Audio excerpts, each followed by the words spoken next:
I'm really excited today, and I know this is a topic that is filled with, we talk about HIE being in the weeds and not a lot being clear cut. But the causation question comes up almost every single time with families because, families are looking at what happened. And this is a very unexpected journey that when HIE enters your life. And so I'm really excited for our community to bring Dr. Mark Scher today to everyone and your incredible expertise to this conversation. And really, the genesis of this event is really from a conversation that Mark and I had last year at the Child Neurology Society meeting, and talking through, the multitude of causes HIE and, counseling families and what families ask and what they understand, and really trying to, help families, weed through and get a better idea of what could have happened to cause their child's HIE, the misperceptions that exist out there, the misinformation that unfortunately exists out there, and really getting a better understanding of how to do their best to work with their medical team to understand these, this very complex diagnosis, and help them get answers, because a lot of times we know that this can impact family planning and impact your whole life. Speaking from personal experience, my child who has HIE was my first.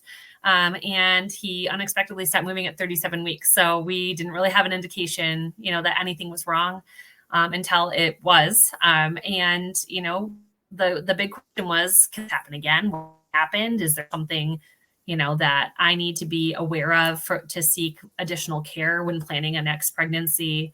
Is there, an undiagnosed something with me, with my husband and I, what is this and how can we do better? And I know a lot of people are in the same situation where it might not be clear cut.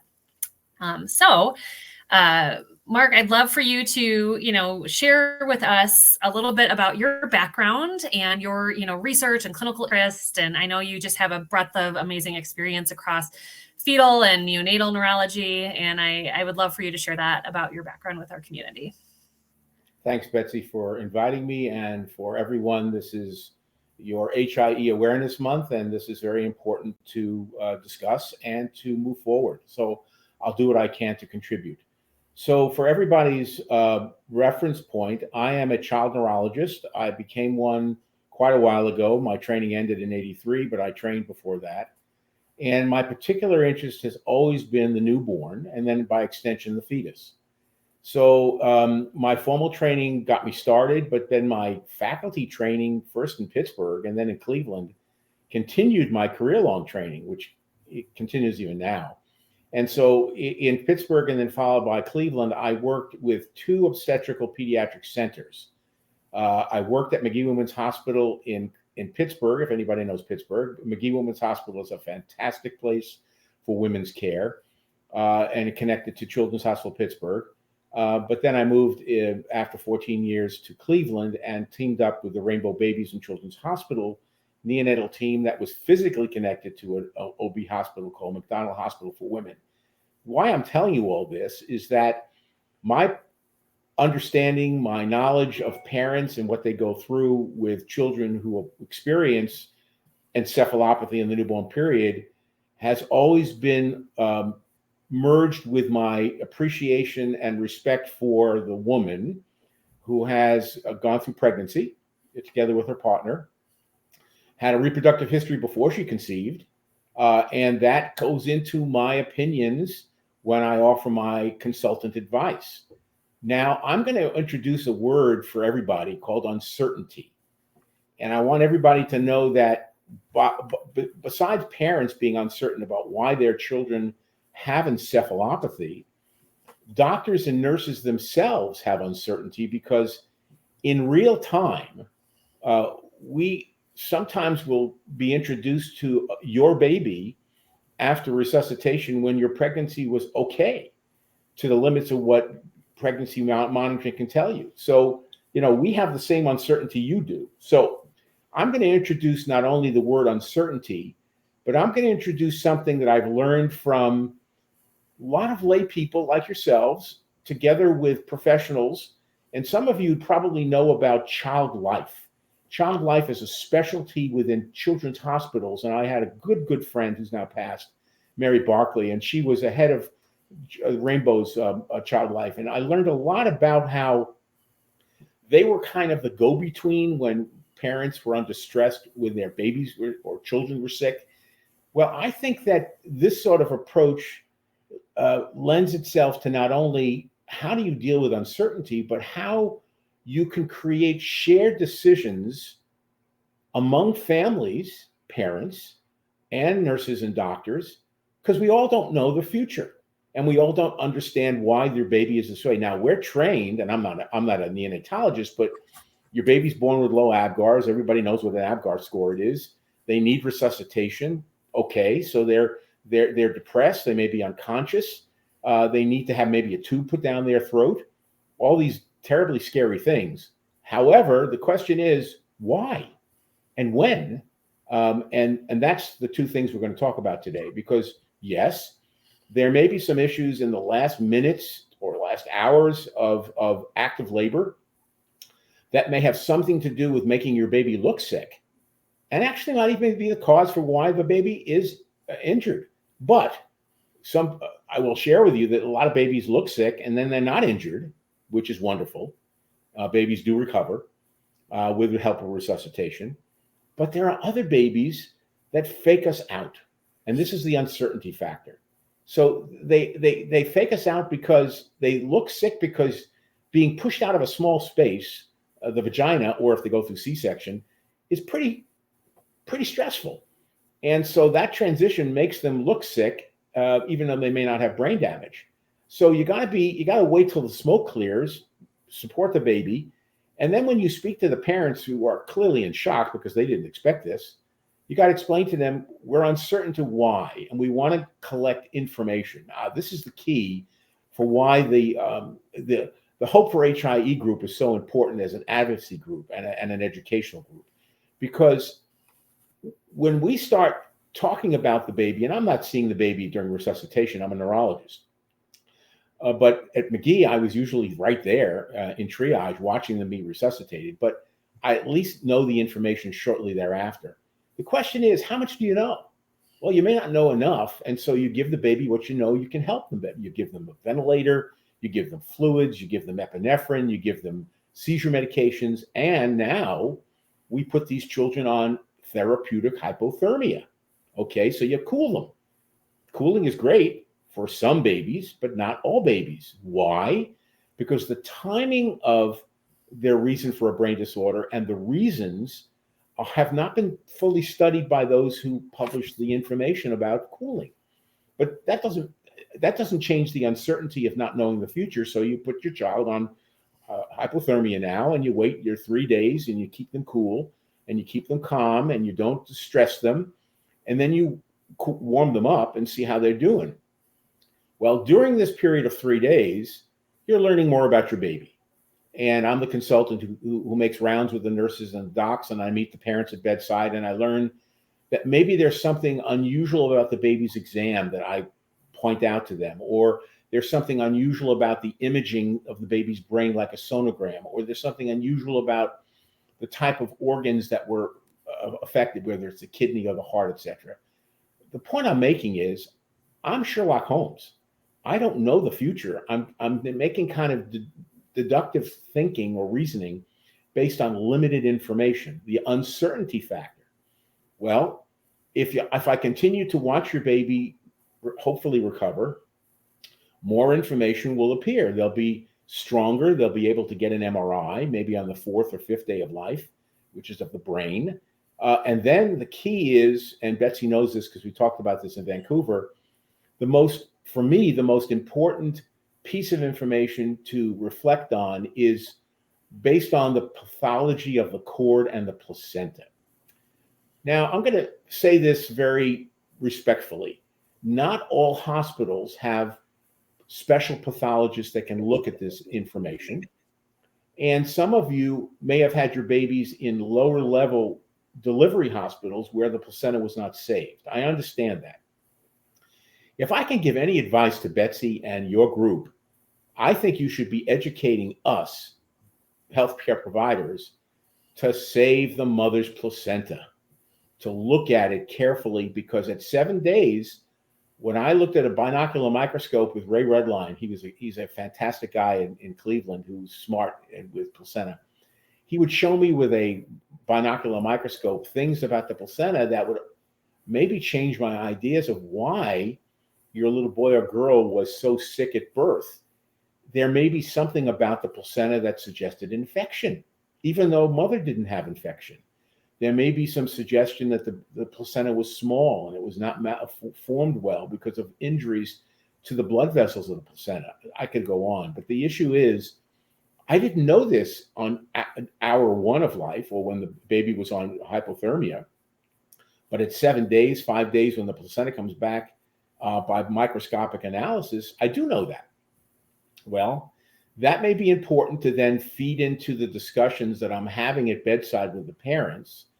And you guys have all been through this if you're parents of kids who had HIE or encephalopathy. It's not only the bedside meetings I've had with parents, but it's the group discussions where we sit in a conference room. It's a scary time. And the parents and maybe the grandparents and other family members are surrounded by not only your primary nurse, but all the social worker and the attendings and me. And so I will go through a series of meetings through the step down and convalescent stages of your baby's time in the NICU. And they'll turn to me usually and they'll say, well, Mark, could you explain to Mr. and Mrs. Smith why the baby had encephalopathy? And if I knew more at day 14 or day 7 or day 12, I will try to, in as clear a way and as kind a way as possible, explain what I do and don't know. Because remember, the uncertainty factor still remains. But usually by the end of hospitalization, I usually have to say, yes, this may have been due to problems that were labor and delivery related, or I might say other things contributed to that. Now, I may not still know. And so I'm hoping that I have a good relationship with mom and dad and family, and I get to visit with the baby after discharge. And so my job as a neurologist continues. And I may change my opinions about things as new information comes in, as the child becomes a toddler or, an infant. I'm going to stop for a second. Betsy, should I keep going, or is this? Yeah, I mean, I think this is really great because this is really working through, I think, an insight of what is a physician goes through with the evaluation process, the communication process.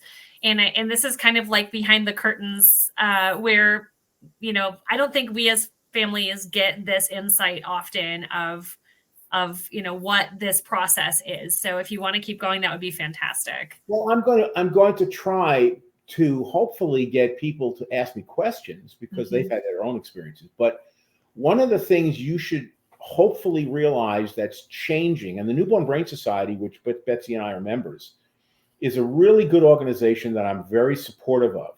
We need to understand how to share information with our families, knowing we're uncertain about all the answers.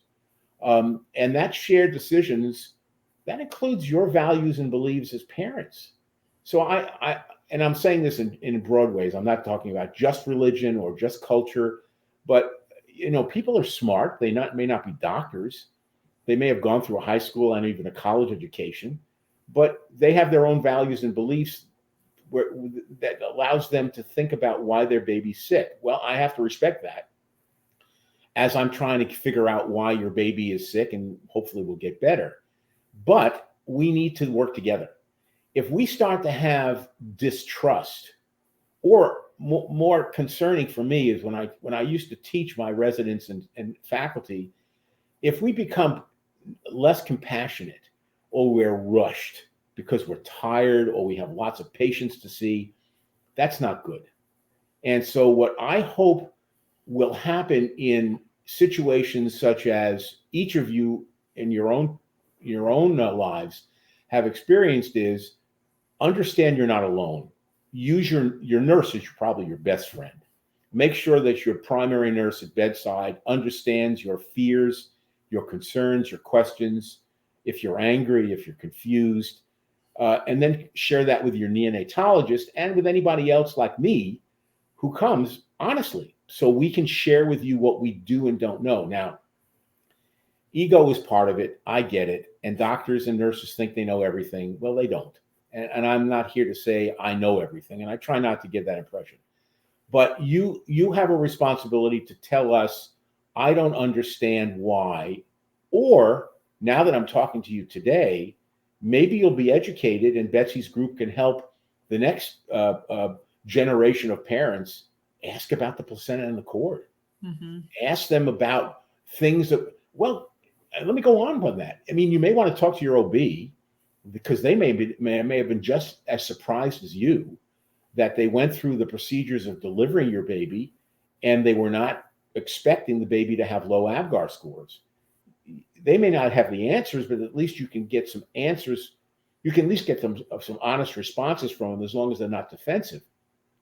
Because one of the things that Betsy wanted me to touch on is the medico-legal aspects of this. And I'm not saying this with any disrespect. Doctors and nurses make mistakes. And I started being told that in my medical school days in the 70s. We're human beings. We miss things and we make mistakes. If those mistakes were contributing to injury, well, you have to be responsible. But on the other hand, the uncertainty factor has to be considered because I'm not Gandalf from the Lord of the Rings. I don't have the Orthanc stone where I can look into the future and tell people what's going to happen in the future. That's something that I think parents need to understand about uncertainty, that we professionals can't know everything. But that doesn't mean we can't be honest and tell you we don't. So you can at least understand that babies can look sick. They may not have injury. They may have injury from an acute problem, or they may have injury from a past problem that made them not negotiate being born real well. You know, it's tough to be born. I had a mother, and she went through a birth with me, and it was tough. My brother's 5 years older, same thing. My ABGARs, I have no idea what they were, but my ABGARs may not have been perfect. Why? Because I went through the birth canal and I had to be squeezed out of a small space. You can be symptomatic and be lower tone and be less conscious or unconscious without brain damage. And that's something I want to share with all of you, because you were scared. You saw your baby floppy, blue. No question you're worried about an acute problem, but that baby may still be okay with no brain damage, but still was recovering from a pretty traumatic event. And then recovery happens. You know, HIE, if we take that hypoxic ischemic encephaly diagnosis, that's only one of many. But even if we take HIE as a diagnosis, only 1 or 2 or 3 per 1,000 live births, if you're a full-term baby, experience HIE. Well, guess what? Only half of those, so taking half of 1 out of 3 per 1,000, only half of them will have brain damage. The other half won't. And this is before hypothermia. With hypothermia, that does help. But it's such a rare needle in a haystack surprise for even providers, let alone parents. We need better tools. We need better tools to diagnose you during your pregnancy. I'm talking to mothers. We need to diagnose better how to intercede with drugs during pregnancy, which we don't have, by the way. And we need to know when babies will have encephalopathies from other things other than, quote, a blocked cord or an abruptio placenta or a uterine rupture. Those are the big 3 that we call sentinel events. It could be from infection. Mm-hmm. I've written on this, and many people have. Fetal inflammatory response is a big, long name. It means chorioamnitis. It means phenocitis. Those are the technical terms where you have inflammation of your placenta and of your cord.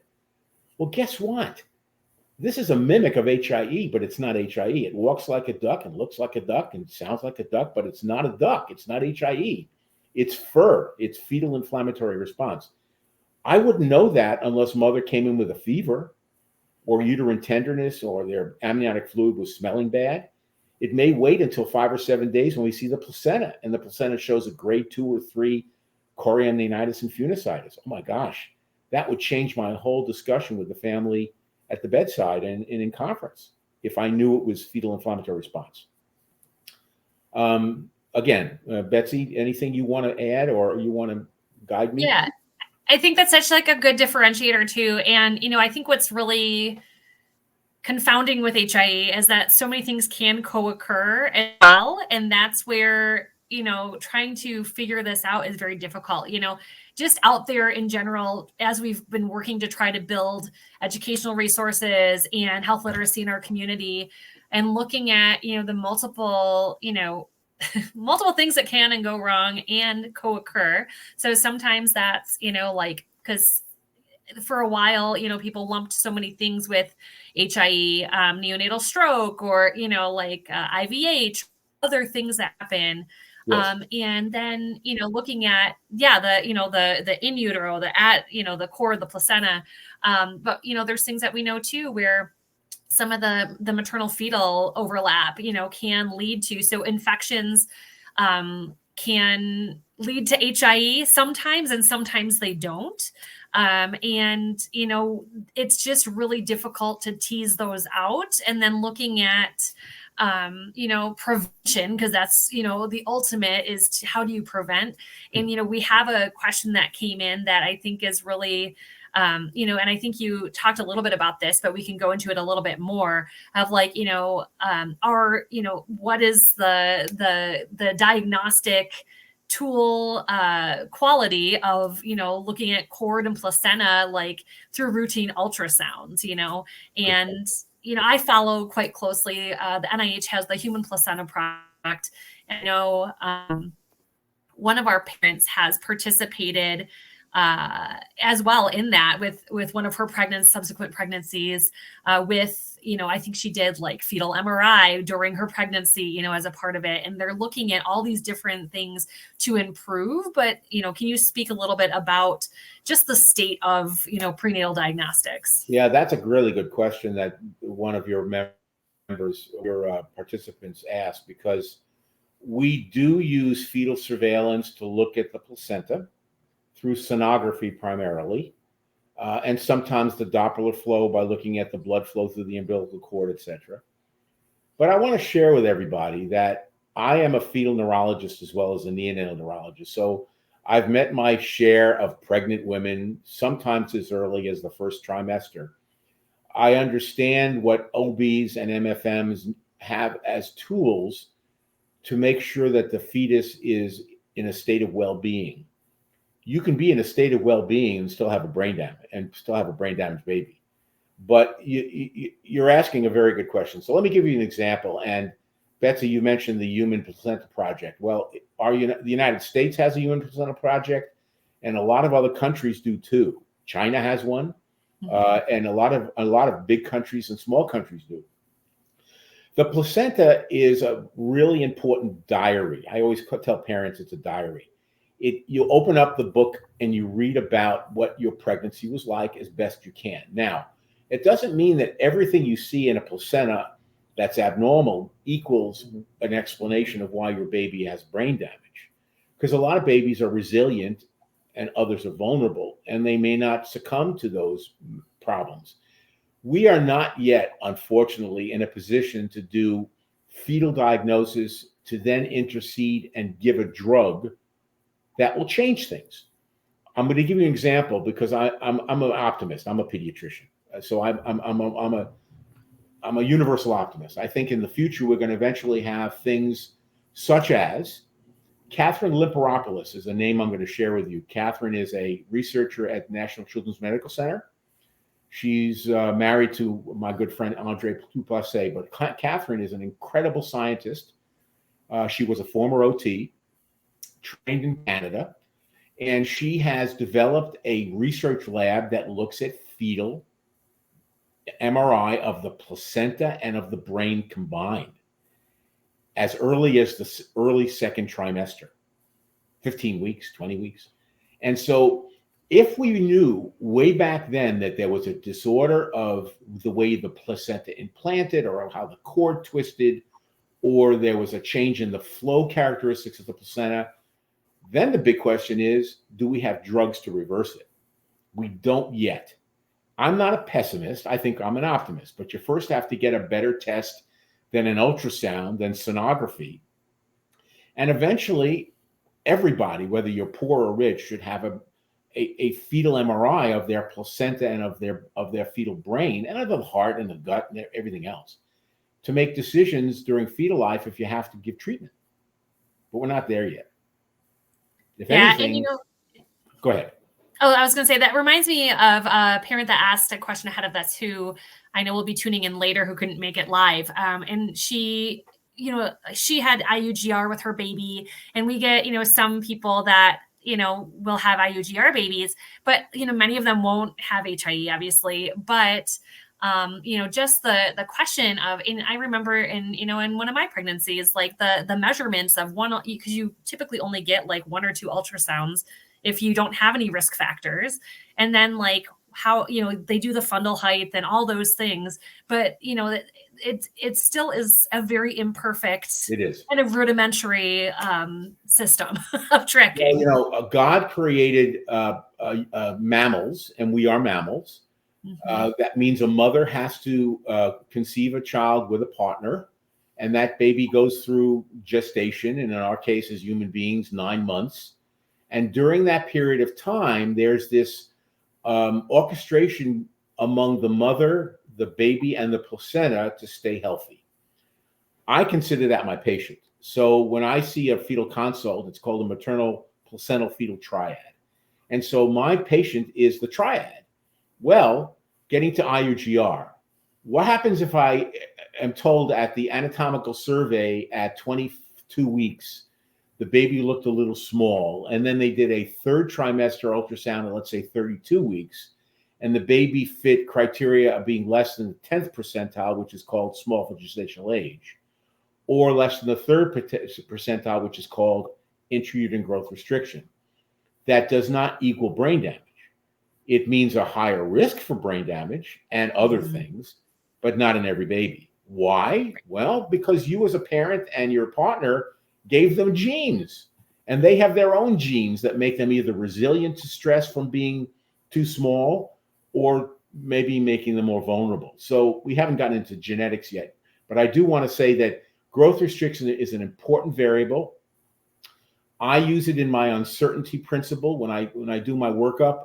I want to know, was the baby stressed by being growth restricted? You guys don't know about this, but I'm going to teach you something. There's something called the BMI of the newborn. You know what a BMI is, a body mass index. If you want to lose weight, you know what that is. Well, babies have a BMI that I use when I do my consults. It's called the ponderal index. Okay, what does that mean? You may not be IUGR, you may not be SGA, like I just said, but if I take your baby's weight in the numerator, and then I take your baby's length cubed in the denominator, and I come up with a ratio, that ratio may tell me that your baby may be growth restricted, but a little more subtly than would have been picked up by being small for gestational age or growth restricted. That's something you guys know about from your sonography. In sonography, they look at the baby's head compared to the baby's arm length. That's a ratio. Well, ratios, we need to improve our patient care. So I begin to ask as a fetal neurologist, well, what is the growth of the baby's brain compared to the belly, compared to the chest, compared to the length of the femur? Because those may be clues of growth restriction. Now, growth restriction could mean stress without brain damage. How to separate those who have brain damage from not, we're not there yet. But you're asked a very good question. I'd like to extend it to say that when I see a baby at birth, I look more than simply growth restriction based on simple measurements of body weight. I compare it to length, and I ask the question, was the baby stressed in utero? Because the baby may have been stressed without brain damage, but because they have a ponderal index that was reduced, they get into labor and delivery, and you as the mother had an abruptional placenta. And all of a sudden they were deprived of blood and they were already compromised because they were smaller because of something inside the womb. Mm-hmm. They weren't able to resist. They weren't able to resist the damage that occurs because of that acute abruptio, because of a chronic problem that made them more vulnerable. If you follow me, so.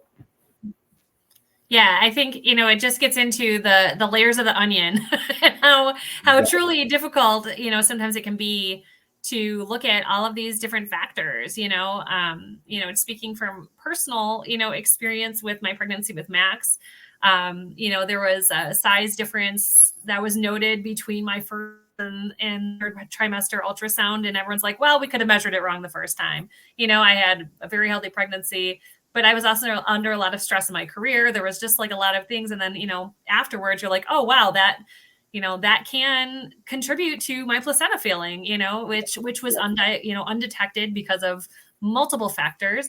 And then we get into things now, like in this, it's 2024 and 2020, we introduced another global infection that has negatively impacted maternal health, which can stress the baby. And we've had many families come in that, moms were in the ICU, and unfortunately their child experienced, deprivation because of the mother-baby dyad. And they're looking at, and it's been, there's now research showing a lot of, that there is, unfortunately, that can not just prematurity with COVID, but also, higher incidence of HIE, which makes sense when you're looking at how do we, and great question that just popped in too, seeing the increased occurrences of HIE with COVID because of the stress of the pandemic or COVID itself. And yes, there is published data of that.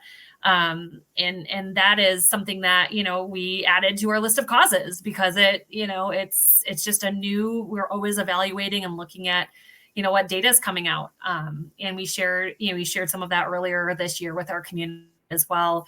Some pretty significant international studies looking at mother-baby health and COVID and, all of the things. So it's always a moving subject. So Betsy, you and your members have brought up some very good learning points that we healthcare providers and scientists are now exploring because of uncertainty. And that is the newest congenital infection called SARS-2 that leads to COVID. I'm an old guy. I was trained with the torch infections from the 70s, which means herpes and toxoplasmosis and cytomegalic inclusion virus, etc. Well, it's now Zika virus. It's all kinds of pathogens. COVID was terrible. It's a terrible virus. It affects the placenta, everybody. You should know that along with other types of infections, COVID is really, it depends on the type of variant of SARS, but it can hurt the placenta by fetal inflammatory response, which can compromise your delivery. It can also make the mother very sick. So your point is well taken. COVID has really opened up our eyes. I want to share something that Betsy brought up, and that's the term stress.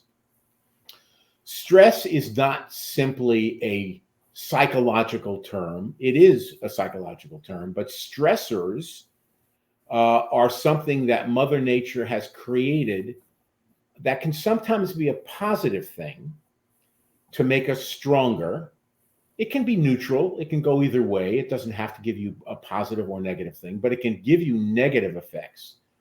Now, I'm not going to make everybody do a homework assignment and read my paper, but I wrote a paper in Frontiers in Neurology in January. It's a big, long paper for doctors, nurses, and scientists on toxic stressor interplay. And I wrote that paper because I'm an old guy who's been around for 40 years. And I've realized that the literature across disciplines have taught me to understand that stress can happen from a number of different things. I'm going to mention a few of many. The stress of being pregnant. I'm not a woman, but to adjust your body to have another little living being inside you is stressful enough.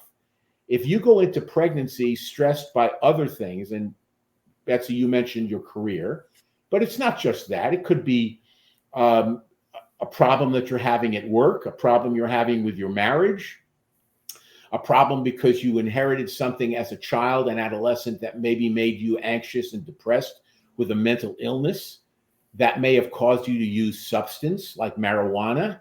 And I'm not saying this because you're a criminal. I'm saying this because you try to use it to self-medicate. We have in the United States a new study. It's an NIH study called HEAL. I think, Betsy, you probably know a little bit about the study. It's a study that involves about 15 or 20 different centers around America that are looking at healthy babies of mothers who were exposed to COVID, but who had other stressors that could involve substance use, particularly opiates. Opiates is a biggie now. But it could be in the context of mental illness. It could be in the context of poverty or lifestyle choice.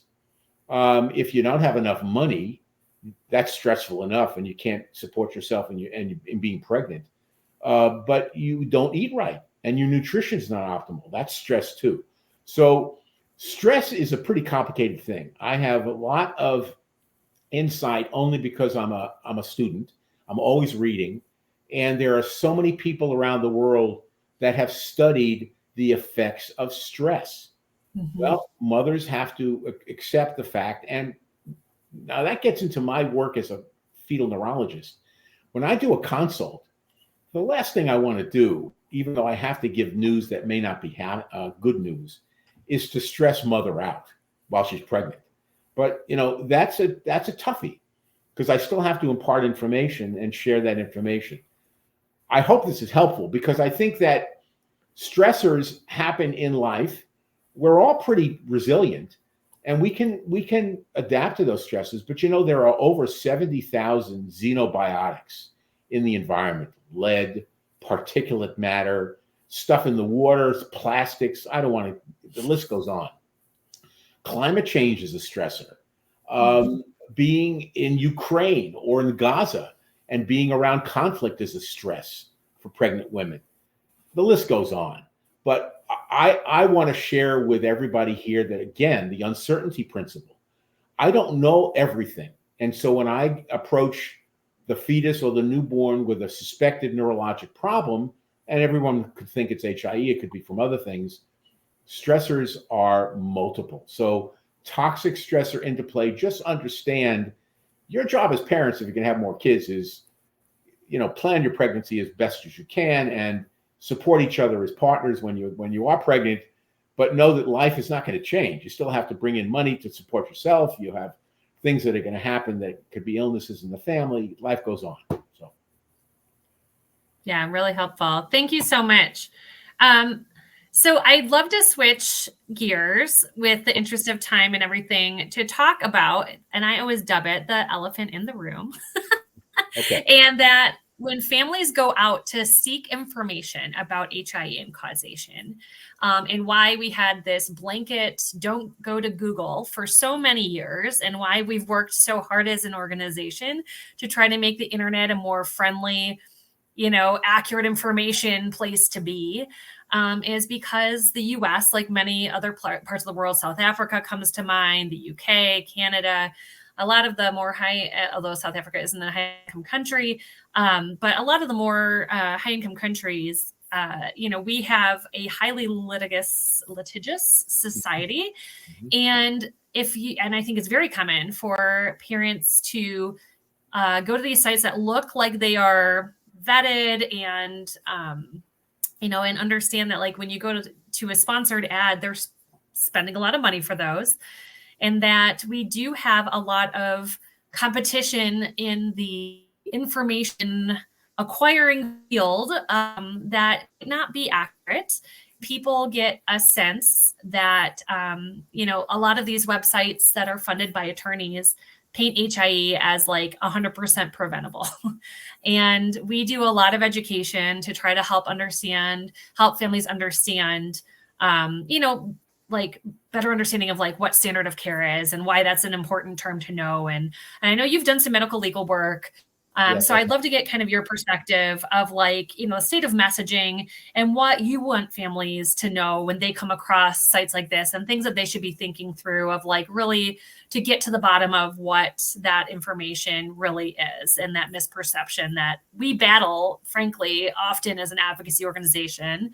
And that really drives barriers between families and getting answers many times. Well, I mentioned the medical legal before, and I'll expand on it as much as you'd like, because I think it's important, again, to stress what I said before. Health providers are only human. We make mistakes. And if those mistakes are responsible or contributed to why your baby is injured, we have to, with our insurance, pay the price. That being said, I do medical legal work to try to explain to the lawyers who approach me, and I'm very open to anybody who calls me, whether it's a plaintiff lawyer representing the family or it's a defense lawyer representing the healthcare provider. Give me all the facts, because I'm a time traveler. I'm a retrospective reviewer as an expert witness who sees everything. That's the key, uncertainty. So when I review the records, I know about the placenta and the cord. I know about the imaging. I know about how the kid has grown up at an older age. And therefore, I give my advice retrospectively as an expert. The parents who are thinking about a lawsuit have to decide prospectively, was the healthcare provider aware of that? And could they have made the outcome different? The answer is probably not in most cases. That doesn't mean that errors don't occur. There's an Academy of Sciences in the United States. It was formed in the Civil War, during the Civil War. It is still active today, made up of engineers and physicists and doctors and bioethicists, all kinds of scientists. They have written two books that you can get online free. One is called To Err is Human in 2000. And is that where I have no idea how you're getting balloons, but they're really fun. Oh, you know what? Because I did this. That's why. Oh. So, and then they wrote a follow-up book in 2015, which improves on clinical decision-making. If that decision-making has contributed to injuries, were they at fault because they didn't meet standard? I'm not a standard of care expert in OB because I'm not an OB. But I will share with you that you've all heard about the category 2s and 3s on fetal heart rate tracing abnormalities. Maybe you haven't, but if your OB looks at your baby's heart rate during labor, particularly during your contractions, and finds that the fetal heart rate slows down or the variability changes, many lawyers who are claiming that this is a reason for bringing a lawsuit, they're making an incorrect assumption that abnormality on the fetal heart rate tracing equals brain damage. It doesn't. It could. And OBs and nurses who see that get really worried, and they change the position of the mother. They give oxygen to the mother. They sometimes decide to do a C-section because they're worried about the risks for brain damage. But category 1, 2s, and 3s don't predict brain damage. So I'm not saying that people don't make mistakes. I'm not saying that we should not be held to a high standard and admit that and then pay money to support a family who has to deal with a special needs child. No, I get that. But it should be done honestly and intellectually and scientifically. Science is everything. The problem with science is that we unfortunately learned a lot of bad stuff about COVID.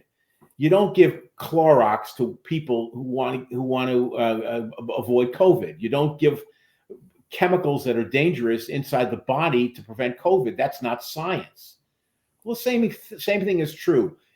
My only advice with all of this medical legal jargon is, if you feel you've been wronged, then you should really sit down with the treaters and try to get the information directly from them. If they can't give you what you can, then you have to go to the internet and find a law firm that's going to be honest enough. And there are some honest plaintiff firms and honest defense firms, as well as dishonest on both sides.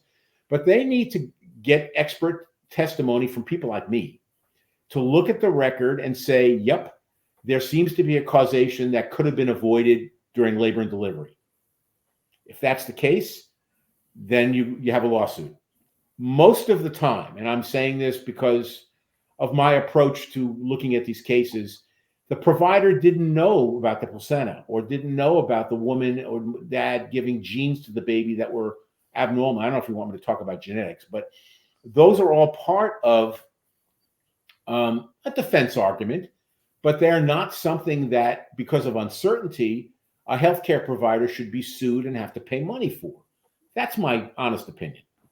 I really appreciate that. And this is like a question that always comes up. And I'm going to dovetail into next of follow-up is, again, being frustrated that there is so much misinformation out there of the people that are, because these are typically large scale awards if they are successful, and attorneys make, in the US at least, about 30 to 40% of that. So it's like a big score for them if they get one case or two, whatever. So they can cast the wide net and then see who comes in, and then they can figure that out. But what they've caused is this, I mentioned it earlier, the barrier where no one, it creates a significant barrier between the families and providers to have authentic conversations. And when I hear directly from NICUs that, like, there was a NICU last year that reached out to me to ask if we were going to change our organizational name because their neonatologists were no longer allowed to use the term HIE and had to use neonatal encephalopathy. And I said, well, where is that coming from? And they said, well, that was our risk department, right? Because they're like trying to decrease risk. And unfortunately, what this causes is this rift, and this families, I feel very confidently, and I'm sure I know you do as well, deserve as much information as possible about their child, right? To try to understand this. And we have a couple comments coming in about, like, how can you approach these conversations that you need to have as a parent to try to understand this better when doctors are so concerned about, have risk managers in their ear, or have this culture that is creating these barriers, because many providers do shut down or, aren't open because they're concerned because of this society that we have right now. So I have a job as a teacher to make sure the next generation of doctors don't become so defensive that they won't communicate. Yeah. That's my job. And I will do my best to continue that. But Betsy, you invited me to join in this discussion today so I can reach across the aisle to lay people like parents who've been through kids who've had brain disorders such as HIE. Because I think I get back to my earlier comment of a shared decision-making that maintains compassion and trust. If I can do that by saying to the parent, did you ask your OB before you gave birth, could you please save my placenta? Even if it turned out to be Apgars of 9 and 9, I would love to see that. Now, a lot of hospitals don't have the money in their budget to examine every placenta. But I think it's, if your organization can advocate for anything, for instance, it would be tell the parents when they are pregnant to advise their OB team to wait until the baby's been born, because they may need to look at that placenta to give them answers. That would be a good way of being open and honest that we don't know all the information. The other is, maybe we should be thinking about genetic testing. If your baby is sick in the NICU or stays sick after discharge, it may be important, even though we can't necessarily change the outcome for the baby who's got brain injury. But if you as a parent with your partner want to have another child, doing genetic testing is important. Now, genetic testing is not like Moses coming down from Mount Sinai giving you the 10 Commandments. It's not going to tell you everything. But if you do microarray testing, whole exome sequencing, these are special names for geneticists, you have a little more information of whether your baby may have had a vulnerability to have HIE or other types of brain disorders, or it caused them to have a brain disorder, whether it be a genetic disease as terrible as Tay-Sachs of the Jewish faith, or sickle cell disease, or I don't know, you name the genetic disease that can put you at risk at the time of birth. So if anything, I think that hope for HIE, whether you want to call it HIE or neoencephalopathy, is not important. That's a whole other conversation. A whole other conversation, but it is more important to maintain the lines of communication so you maintain trust. And that starts with uncertainty, by being modest, knowing that God has all the answers and we don't, or she doesn't. And we have to be honest with that and approach problem solving together. Mm-hmm. And that's what I've tried to do in 40 years. Yeah. And more. I know. And that's like one of our biggest advocacy points with providers. And I think with neurology, it tends to be a little bit easier because neurologists tend to see our families long term. So you already know that you're building a life, like a childhood long relationship, and that you approach things a little bit differently, I think, sometimes. And that's not to throw neonatology under the bus. It's just they're intensivists, and their definition of long-term very often is like age 2 or age 3, because that's like the studies, that's where they go, or developmental follow-up. If they have one of those associated with the NICU clinic, that's how long it goes. And so I think, what I think we are working really hard on with Newborn Brain Society, with us as an advocacy organization with Hope for HIE, is bringing these disciplines closer together. So that way we like you mentioned, the teamwork behind getting everyone in a room to have these conversations and move forward in a way that is, help things better in the state of care and communication with families.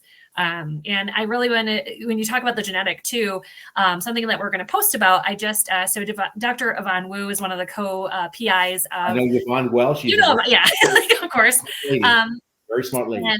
And we had about half of the HEAL study cohort, another HEAL study out, like one with HIE specifically with EPO. We had about half the cohort in our community just naturally, find us. And, we've communicated a bunch about like the initial findings, but there's so many secondary analyses going on.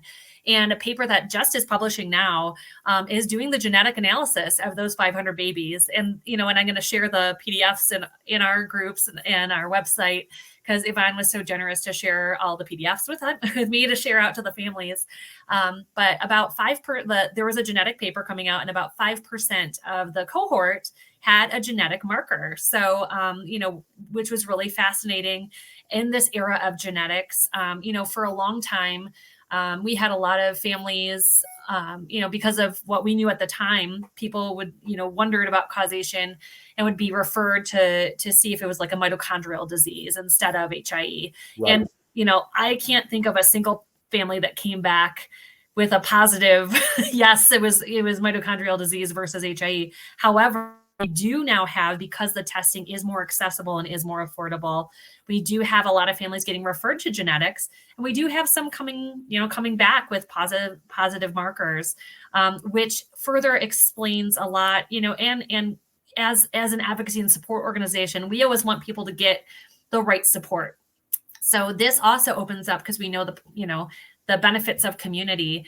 It opens up potentially, another community that's dedicated to better understanding their child.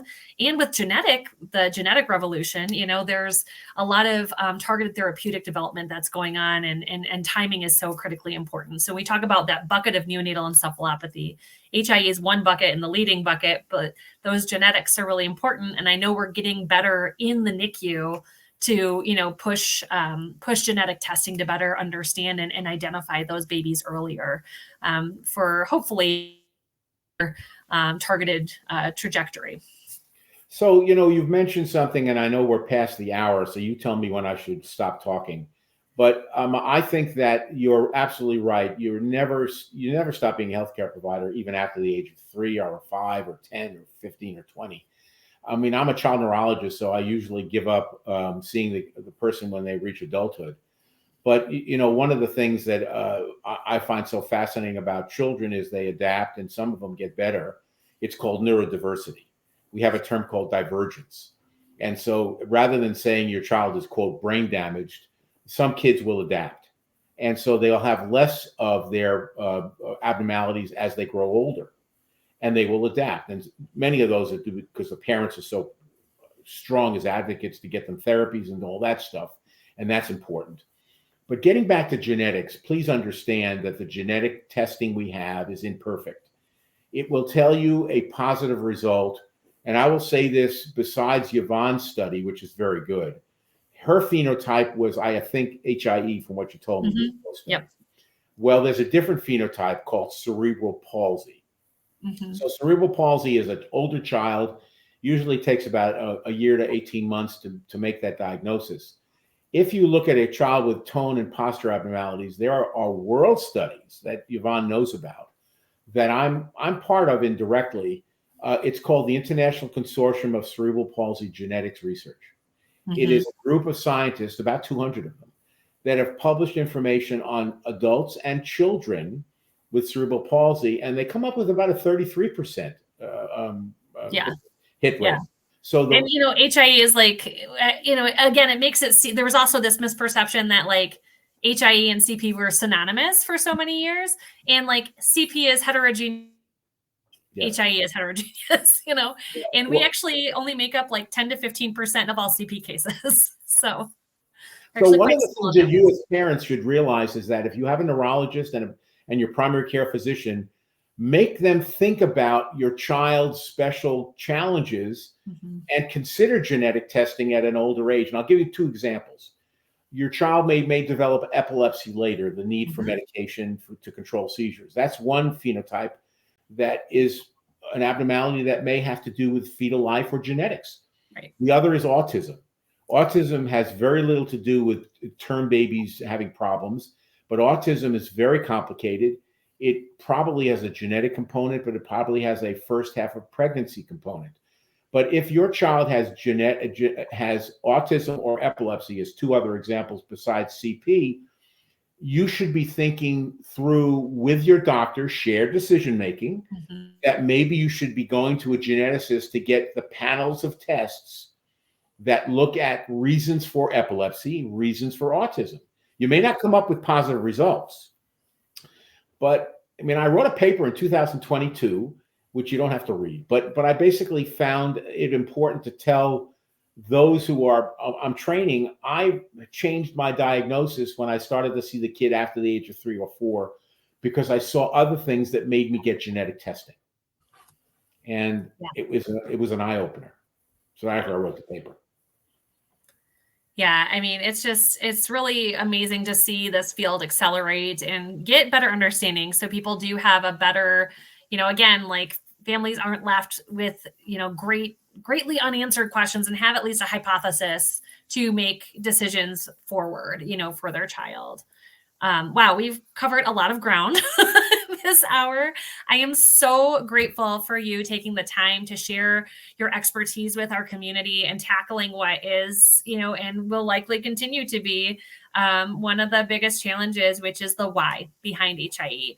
But I know, we're focusing a lot on research this month in particular, and there's a lot of exciting things going on. We announced that we're working with the Cerebral Palsy Research Network to build an HIE registry. We're, doing all sorts of things that there's a lot of exciting research with HIE happening that we're talking about, and really hoping to inspire our families to, have this call to action to get involved when we have these calls, to better understand. And that's how we will help, understand that, gestational component of, opportunities to intervene and prevent, which is the ultimate. But I don't know if we will likely ever fully solve the puzzle of prevention for HIE, but certainly there's headway that we are making and will continue to make out there in the landscape. And I am just so grateful again for your participation today. I love talking to you. I'm going to hear you for hours. And I know I'm going to be in San Diego, so maybe the two of us can have coffee together. So that would be great. Would love it. So my only hope is, because I know you have a couple of questions I didn't answer, is if you feel as though my information was helpful for you, you can always, through Betsy, contact me. And I'll try to answer your questions if that's okay with you, Betsy. Absolutely. And we'd love to have you on again, as. Sure. So my only hope is that I haven't confused you. My hope is that I'm trying to train the next generation to say the right things, and not to say the wrong things. And that's why I'm involved in the Newborn Brain Society. It's amazing work. Your expertise shared today, it was just so great. We had such wonderful engagement with our families, and this will be available afterwards as well, so families can go back. Deanna always creates a key takeaways blog and social media squares, so that way people have access to this important information later. So thank you all who have joined us today. So many good questions that came through, and Dr. Scher, thank you, and we'll talk to you hopefully soon. All right, Very thanks good. everyone. Everybody have a good day, and thank you so much, Betsy, for inviting me. Thank you.